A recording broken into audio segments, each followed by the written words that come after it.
Hi, it's Laura at Aquamarine18. Thanks for stopping by my channel today. Welcome or welcome back.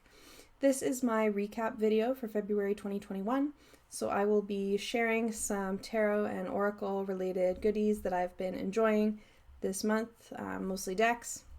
I will be sharing the books that I've read this month, and I will be sharing the animal that I've been working with this month, and some other exciting things that have happened over the course of February. So I will do my best to timestamp below the kind of categories, I guess, of the recap so that you can skip ahead. I'm sure some folks will only perhaps be interested in the section on decks or whatever, and that's completely fine. So I'll start with decks or tarot and oracle related items that I've received and have been really enjoying this month. The first deck that I received this year, actually, was this past month. And that deck is the Gentle Tarot by Mari of Mari in the Sky. And it says here, heal yourself, heal the earth. And this was actually a deck that was on Kickstarter in 2020. So I had already backed it before, and then it came in February. And I've shown this deck in my Earthy Decks video that I made recently because it's definitely an earthy deck. It has, and this is just a few of the cards, it has this beautiful kind of matte but sparkly gold gilding on it. These are the backs. And when I saw this deck, I just loved the color scheme and the style and how nature focused it is. And so I knew right away when I saw it that this would be a deck that would join my collection. And so I was eagerly awaiting it, and I was so happy that it arrived safe and sound quite early this month. I love this strength card. I also got to watch a lovely interview with the creator Mari on Kasha's channel, Tarot Maps. You could check that out if you haven't already. And so this has been the main tarot deck that I've been working with over the course of the month of February. And I was actually so excited about this deck. I was backer number 2 on the Kickstarter, but then apparently backer number 1 dropped out, so I ended up being backer number 1, which Mari told me in a lovely note. She sent me this beautiful cloth here, a bandana, with some different motifs that are featured in the deck. And then, a note that this is a thank you in lieu of a patch, because patches were what I had mentioned that I thought would be a great add-on or a stretch goal or something. I always want patches. I know it's not probably the most popular of an option, but I got this and I was very happy to receive it and grateful for that, and have just really been enjoying this deck. It's beautiful to work with, and I'm looking forward to continuing to work with it. The next deck that I got in February was a deck that I purchased in January. So it was actually my first deck purchase of 2021. And that deck, I have a lot of stuff piled around here. That deck is the Living Altar, an oracle and spell deck for the Radical Witch. And so this is a deck that I had seen a little bit on YouTube. I am almost certain that this was a Kickstarter as well, which I missed. I didn't know about it when it was running, but it was obviously successful, and so now the deck is available for purchase. And it was really Manuela at Place of Stillness who made mention of this deck in one video, and then later made another video about it, that led me to want to add this deck to my collection. And there's a couple of reasons for that. One is just the different cards in the deck really align really well with important symbols and themes and things like this in my own practice. So it was one that felt really approachable and relevant to me. So there are cards for each element. For example, this is the water card. They're very, very textural. So here there's hair, and it looks like plant matter and stenciling and stitches. It's very, very three-dimensional. If you've seen Tarot of the North Atlantic in person with its very textural design, it feels a little bit like that. It has spot gloss on the back, which you can see my ring light reflecting in. Really, really cool, right? So it has, it has cards for each element. It has cards for each season. This is the autumn card. It has cards for points of the life cycle, like adolescence and elderhood and so on. It has cards for the moon cycles. This is a full moon card. And this deck, I don't know yet. Manuela has made a video sharing her approach to working with the deck, which is great. I'm not sure yet if this is going to be a deck that I read with so much, or if this is going to be much more so a deck that I incorporate into altar spaces and work with in more so in magical workings. The Solitude card is incredible. Like, there's so much to find in these, like the way that the stitches have been used to make the fire there is amazing. And the production quality of this deck is incredible. The cards are, I mean, I'm sure you can tell, the cards are huge. Very, very, very large. And I'm in awe of this deck. I want to read the guidebook cover to cover, which I haven't quite done yet. I will show the deck has these amazing red matte gilding, and again with the gloss. I want to read the guidebook all the way through though as well, because the other thing that attracted me to this deck, besides the cards being themes that really resonated with me, was also the ways that the creators Ilva and Kiki talk about witchcraft and ritual and magical practice in their writing, and in, like, on their website and in the descriptions of the deck, is very, very much a intersectional social justice, anti-oppression approach that I appreciate so much, and just wanted to be able to work with and to engage with their writing. Here in each card in the guidebook comes with a spell, a paragraph, and then some guiding messages and affiliations and associations on the Witch's Wheel, which is also a basis for this deck.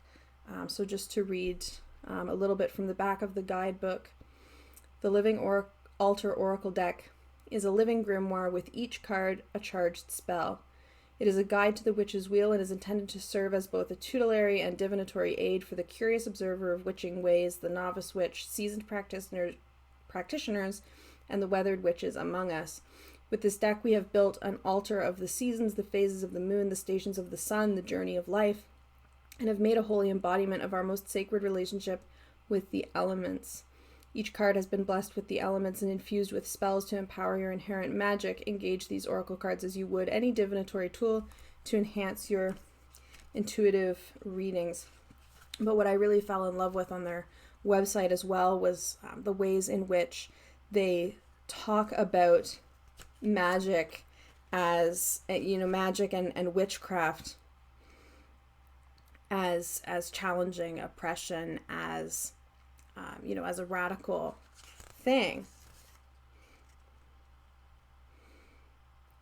Our rituals must be rooted in community-centered care. they write in the book. So I'm really happy to have this oracle. I, again, haven't read the book all the way through yet, but I'm really, really looking forward to doing so and to incorporating that deck into my work as well, and exploring exactly how I'm going to work with it will be interesting. The third deck I got, I made a video about already, so I won't get into too much, but I purchased the TBR cards by Jessie of Bowties and Books here on YouTube, and it says a card game for readers.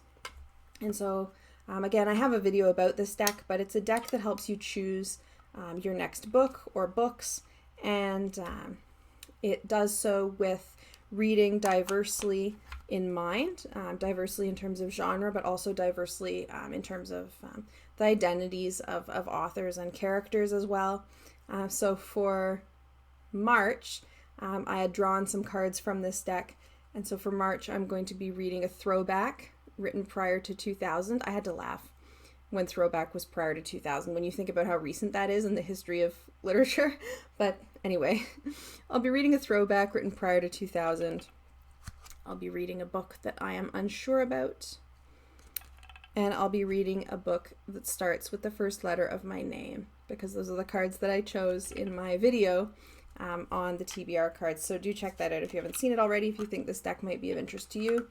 It's a really fun one, and I can't wait to incorporate choosing a couple of books a month in this way into my reading to broaden my reading horizons. The last treat that I wanted to share that is not a deck, but is certainly deck related for me, that I received this month, that I am in awe and excited about, is this beautiful resin tray created by Havana of Sparkle Divine Tarot here on YouTube, and Sparkle Divine Creations is Havana's Etsy shop. I'll link it below. And so this is a resin tray that really you could use for all kinds of things, but I'm going to be using for readings. This is the back, and it has some kind of non-slide feet on the back there. And I don't know how well the camera will even pick this up, but it has shells embedded right into it. And it has a sparkle. And I had been admiring Havana's trays and other items that she's made for a long time, and just kind of thinking, the right one's going to show up for me. And I had thought about, a couple of them. When this one showed up, I don't think I've ever clicked buy so fast in my life. So this was a bit of a Pisces birthday treat gift to myself, because as soon as I saw it, I just fell in love. The pictures are incredible, and the pictures don't do it justice of it in person. Havana is an artist. It's amazing. And so, of course, I've been working some this month as well with the Tarot of the North Atlantic, because that's the deck that I thought would need to go on this tray when I got it. But this is amazing. So if you haven't checked out Havana's Sparkle Divine Creations shop on Etsy, do check it out, because Havana has lots of resin art items, including reading trays like this one, but also including incense holders and card holders and pieces that could hang on a wall, sculptures. Amazing. I will definitely be looking in the shop again. I'm very happy to have this beautiful tray. So, moving on from that, books that I've read this month, or books that I've finished anyway. Books that I've finished in February, and one book that I made the choice not to finish in February. It's my first DNF of the month. I figured I would share these with you. So, as a inspiration for some of my reading for February, I participated in my first ever readathon. I don't usually do readathons, and actually, that's an understatement. I had never done a readathon before, because I often find them to be too fast for me, reading too many books in too short of a time. But this one just stood out as being fantastic, and one that I really wanted to read along with, so I did. And it was actually organized by Jesse of Bowties and Books, who created these cards. And it's the third time that Jesse has run this Blackathon readathon, which is Black History Month themed or focused, or Black History Month celebrating readathon, third year running. So the idea is that there was an overall theme for the readathon, which was travelers or traveling. And then within that, there were teams, and the teams had different genres. You could pick which genre you wanted to read. And so each one came with a series of prompts, and you would, choose a book based on that prompt. And Jesse's amazing at coming up with reading prompts, clearly. So I was really excited about this. And there was lots, to the readathon as well. There were different Instagram challenges and video, like movie watching nights and things like this. I really just read along. I didn't really post a lot of things or participate in any of the other aspects, but I wanted to read along. So of course I chose Team Sci-Fi Fantasy because, that's what I was going to pick based on my tastes. And so there are 3 prompts and then also a group book for each team. So for Team Sci-Fi Fantasy, the first prompt was Rita Woods, a book where a character traverses the spirit realm, or a book heavily embodying Black spirituality or spiritualism. And for this one, I don't have a physical book to show you, but I chose one on my Kindle. And the book that I chose was The Famished Road by Ben Okri. And The Famished Road won the 1991 Booker Prize. It is a book incorporating magical realism. And I'll just share, there's a useful about the book paragraph right at the beginning of The Famished Road, which reads, Azaro is a spirit child who is born only to live for a short while before returning to the idyllic world of his spirit companions. Now he has chosen to stay in the world of the living. This is his story. And so I thought it fit the theme of a spirit realm, as well as the theme of travelers, in that he is traveling between realms. And this book is beautiful. Like the writing in this book, Ben Okri's writing is amazing. I'm sure I will eventually pick up. It is part of a trilogy, the first book in a trilogy. Just stunning. And a lot of the themes of the book have to do with post-colonialism and countries, emerging out of colonial occupation and coming into post-colonial independence. And there's a paragraph towards the end of the book that I wanted to just share to give a sense of not only the beauty of the writing, but also I think it sums up the themes in this way really, really beautifully. It's not a plot spoiler or anything, but it is, I think, an encapsulation of the themes of this book, which reads, quote, "The spirit child is an unwilling adventurer into chaos and sunlight, into the dreams of the living and the dead, things that are not ready, not willing to be born or to become, things for which adequate preparations have not been made to sustain their momentous births, things that are not resolved, things bound up with failure and with fear of being, they all keep recurring, keep coming back, and in themselves partake of the spirit child's condition. They keep coming and going till their time is right. History itself fully demonstrates how things of the world partake of the condition of the spirit child." And so the book follows this child in his village, and some of the most beautiful writing I've ever encountered. So I was really happy to have come across that book. And I wouldn't have come across it, I don't think, necessarily, if it wasn't for the Blackathon prompts, prompting me to go searching for a book that fit that theme. So that was a really interesting read. The second prompt for the readathon was Tade Thompson, a Black protagonist encounters an alien civilization or alien technology. And the book that I picked for this one was one that had been on my reading list forever. And that book is The Best of All Possible Worlds by Karen Lord. And so this book is really interesting. I'll just read a little bit of the back. A proud and reserved alien society, which reminded me of Vulcans, finds its homeland destroyed in an unprovoked attack of aggression, and the survivors have no choice but to reach out to the indigenous humanoids of their adopted world, to whom they are distantly related.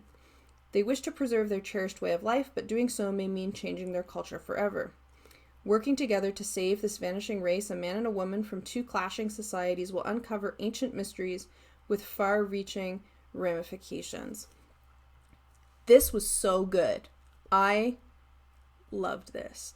I gave it 5 stars on Goodreads. It might be, I don't know if this was maybe the first 5-star read of the year or not. It might have been, but amazing.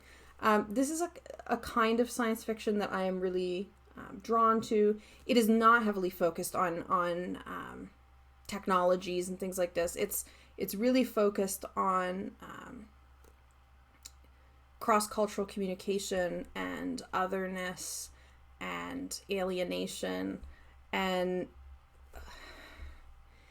incredible. It was a much less heavy read than I expected, given that, you know, it starts off with the one group, the one society's homeland being destroyed and almost all of their population being destroyed in the process. The only ones who survive are who were off-world at the time, very, very overwhelmingly men. So they're in this new world, but it really is about the relationship between the two societies and the kind of one representing each society, one character representing each society, and just there's a sequel, and I'm going to buy the sequel, and I'm going to also buy Karen Lord's first book because this was amazing. So read this book. The third prompt for the readathon was Octavia Butler, who is one of my favorite authors of all time. Choose a book where time travel is a major component to the story. So I'd initially planned on reading a different book for this prompt. The time travel prompt was the hardest to find. I had initially picked a book called Long Division by Kiese Lehman. However, it is between publications. It seems to have gone out of print, but is coming back into print quite soon. So I couldn't get a copy in a reasonable amount of time. And the library didn't have anything except the audiobook, and I have such a hard time with audiobooks. So I ended up changing it and picking a book that is kind of a cheat because it's only time travel adjacent. And that book was a book that I got for Christmas from my family, The Space Between Worlds by Micaiah Johnson. And this is a book that really is about multiverse travel. So there are all different multiverses, and everyone has doppelgangers in all of these different multiverses. But you can travel to other universes, but only if in that universe your doppelganger is dead. You can't travel to ones where your doppelganger is still alive. So this book follows the protagonist Kara, and Kara works as a traverser who goes from multiverse to multiverse, collecting information and so on. And she's chosen for this position because, the jacket of the book says, Kara's parallel selves happen to be exceptionally good at dying. From disease, turf wars, vendettas they couldn't outrun, Kara's life has been short on 372 worlds. So she's a traverser because there's so many that she can go to. And so there's quite a complex plot related to the connections between herself and her other selves, and the doubles of family members in all of these different universes. But so interesting. And I have to say, people know I'm a Trekkie. The multiverse or alternate universe, alternate timeline type episodes of Star Trek are never my favorite ones ever. I never liked them, but this was really good. So you should definitely read this book also if you are interested in this kind of concept. I really, really enjoyed this. I will be looking forward to reading anything else I can from Micaiah Johnson. I think this is her first novel, though. I'm fairly sure that this is a debut. It was really, really great. I enjoyed that so much. And then the fourth book was the group read. And the group read chosen for the sci-fi fantasy team was a book that had also been on my wish list for a while, which was The Lesson by Cadwell Turnbull. And The Lesson is a first contact story. An alien ship arrives and makes contact with humans, and it does so in the U.S. Virgin Islands. So that is where the book is set. I believe that is also where the author is from.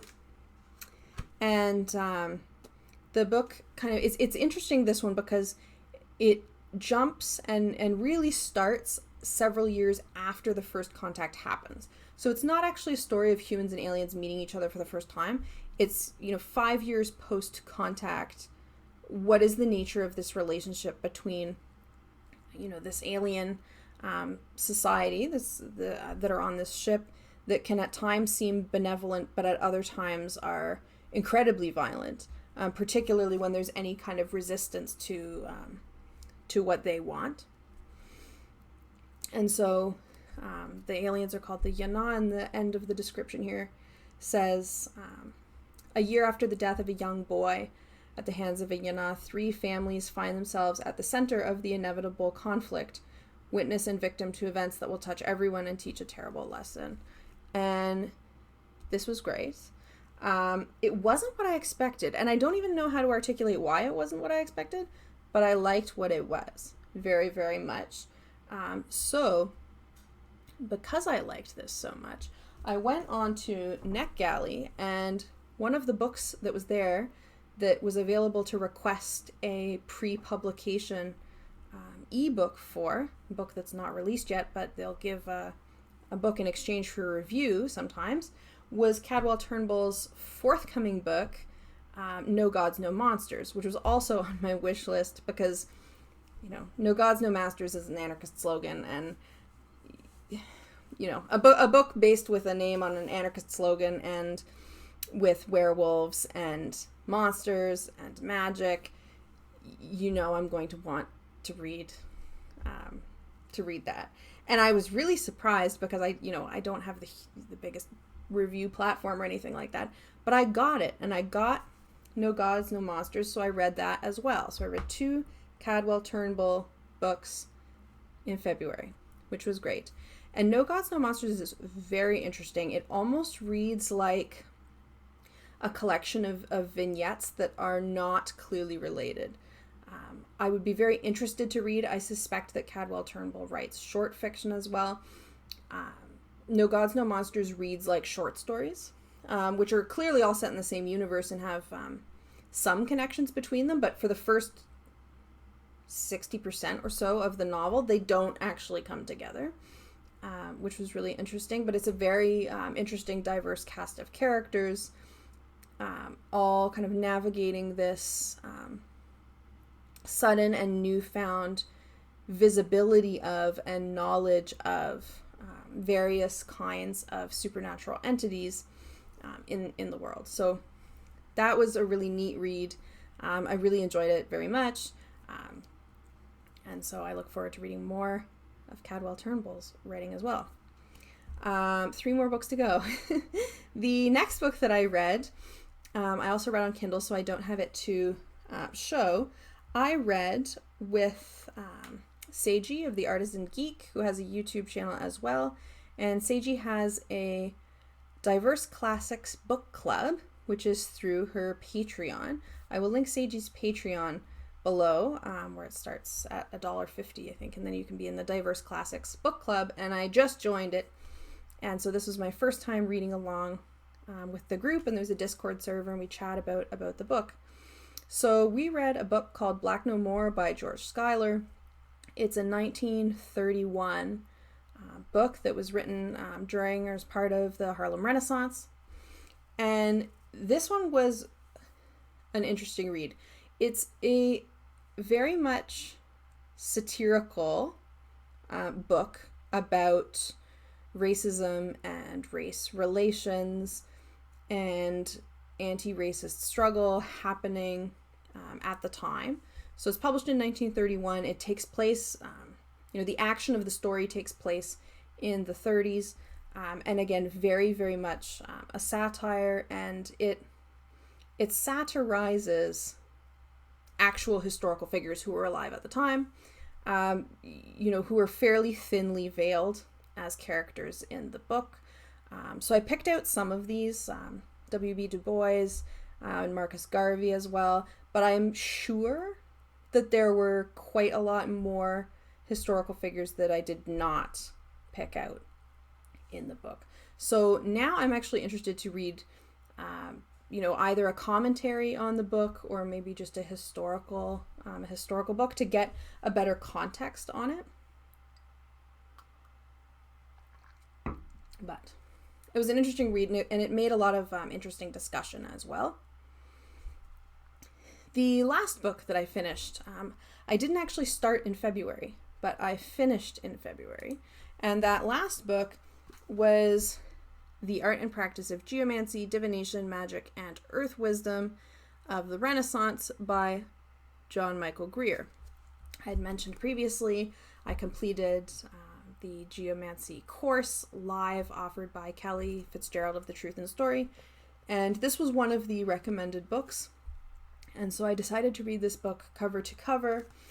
It was a really good read. I feel like it's really comprehensive. I do think it's something that I would have struggled to try to teach myself without the context of the course. But it is a quite comprehensive look at strategies for interpreting geomantic reading.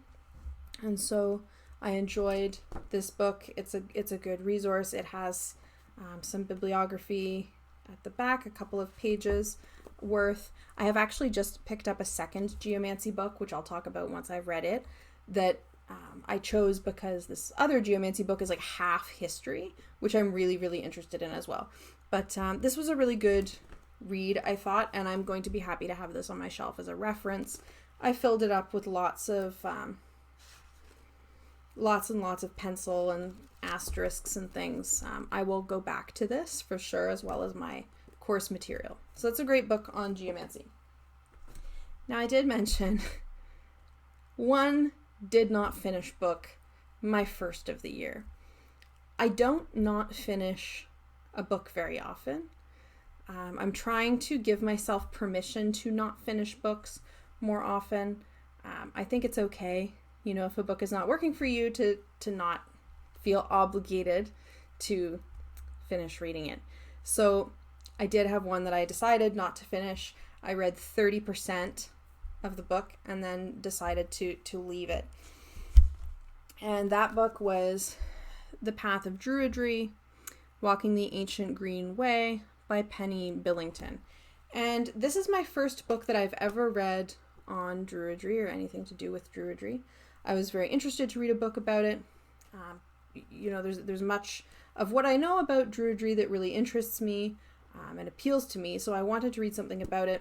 It will certainly not be the last book on Druidry that I pick up, but this book just was not, at the end of the day, for me. I did have some real problems with this book, unfortunately. While I did like some of the activities and some of the suggested meditations and practices, I really liked and I will probably go back to, I did struggle with the way in which the author seems to assume that every reader is able-bodied in a way that does not apply to me. So some of the practices that are really, really emphasized, like going for, walks outside every single day and things like this, there's really not any acknowledgement that might just not be possible for everyone and that's okay, right? And so that was a real challenge because it keeps kind of repeatedly emphasizing how you have to go for these, walks every day, and it's like, I can't do that right now. So, that was a challenge. I also found this book to be, and this is something for me to say this. I found this book to be the most heteronormative, gender binary normative book that I have encountered in a very long time. I can't even explain the degree to which this book upholds and presumes a Western gender binary that is not universal and is not timeless, but it treats it as though it is, and as though that's fine. And you know, heteronormativity in the way that it follows from that kind of binary gendered thinking. It was so distracting and so pervasive and so emphasized that I couldn't finish it. So, you know, I'm sure this is the book for someone. There were aspects of this book that I did like, but ultimately I'm not the audience for this book. So I'm going to be looking for another book on Druidry. And I've had some good recommendations for other books on Druidry. So I will be pursuing that, just not with this book. That was my reading for February. I have some exciting reading lined up for March, which I'll tell you about in the next recap. Moving along, the animal that I had chosen, the animal card at the start of the month to learn about and explore for February, and that was Blue Jay.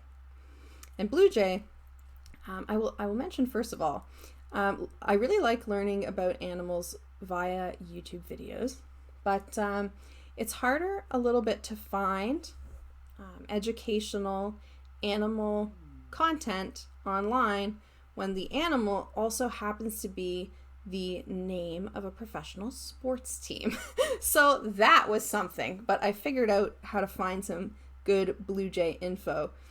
And I live in an area with lots of Blue Jays present. I see them quite regularly, which also made it a different experience to learn about and explore Blue Jay this month, because January, we'll recall that my animal was giraffe.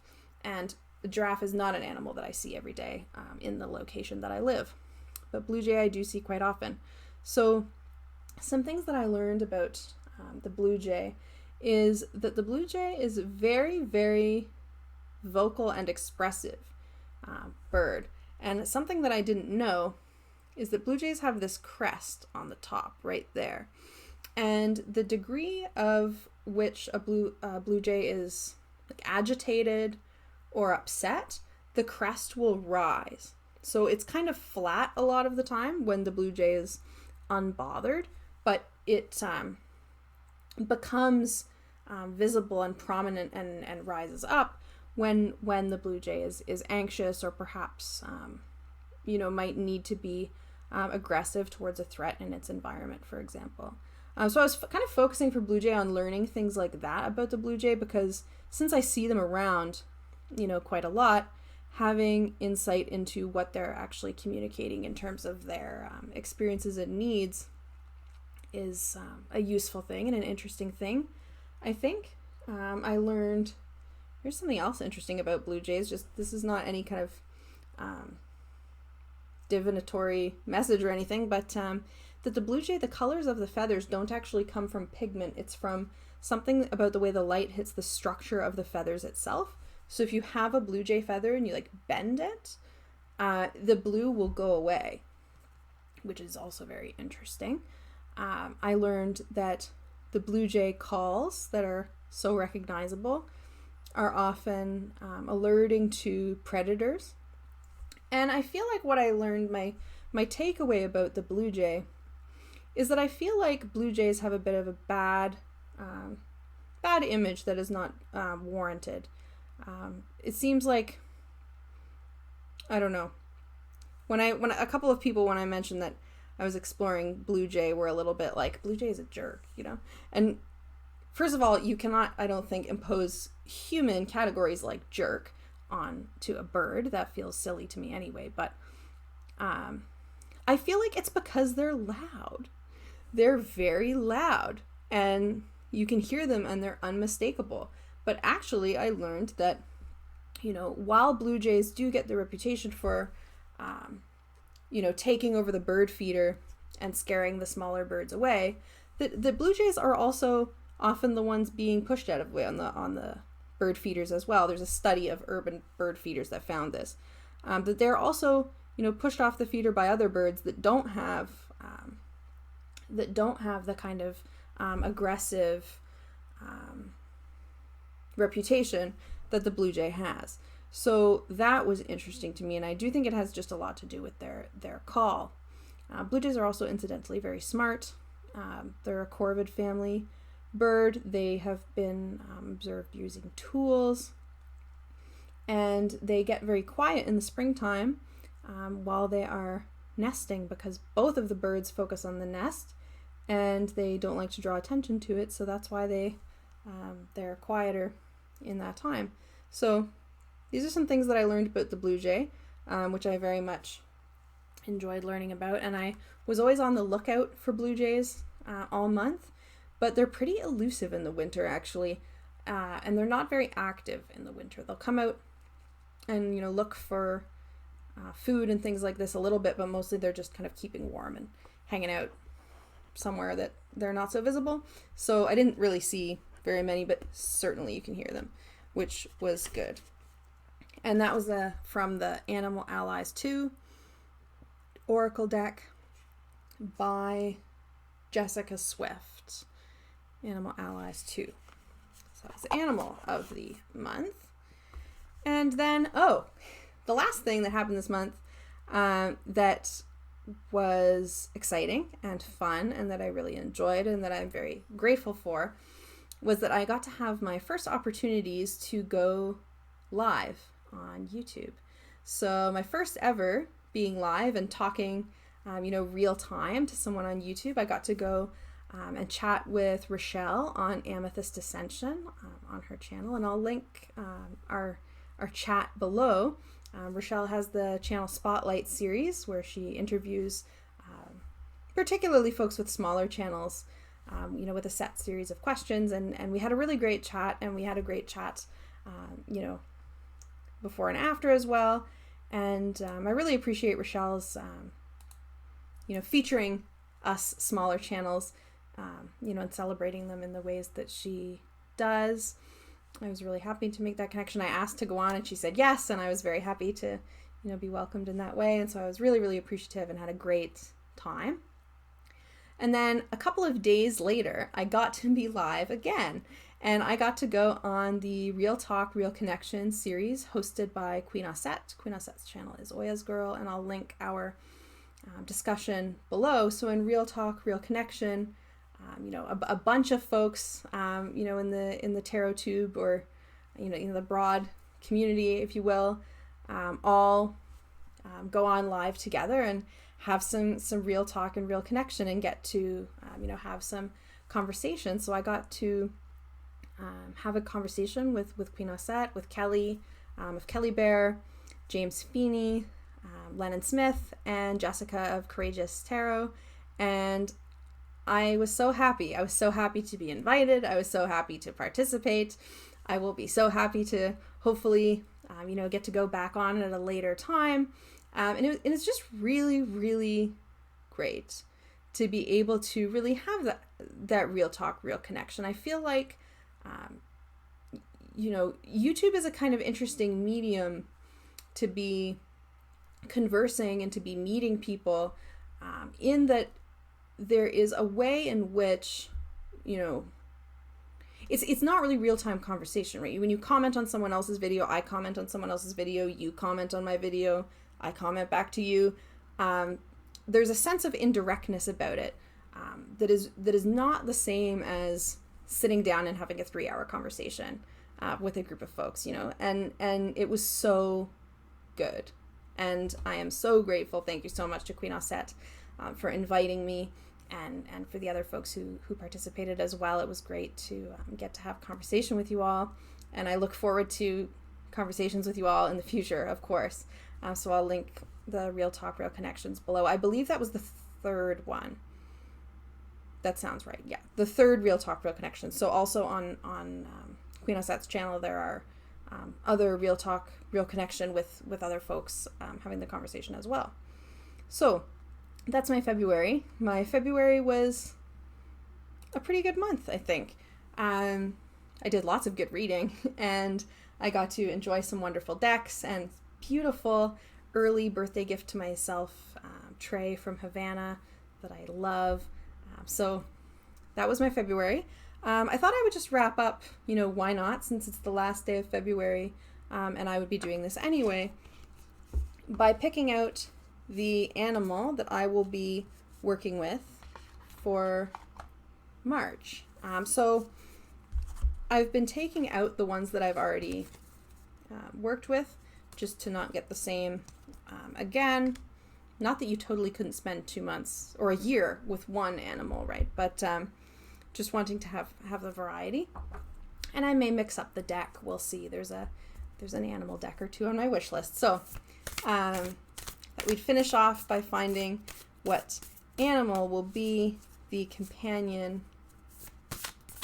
for March. And the Animal Allies decks are fantastic.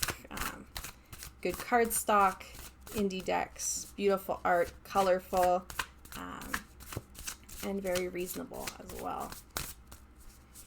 So usually sometimes I'll wait till a card falls out, but a card has not fallen out. So I'm just going to do one more. And pick the one right off the top. Oh, who's that? Egret. Okay, another bird. Huh. I have seen egrets. Oh, this will be good. All right, so in my March update, I'll have things to say about the egret at the end of the month. Thank you so much for watching, if you made it this far especially, and for checking in with me at the end of the month. I hope that everyone is doing well, and I will see you all soon. Have a good one.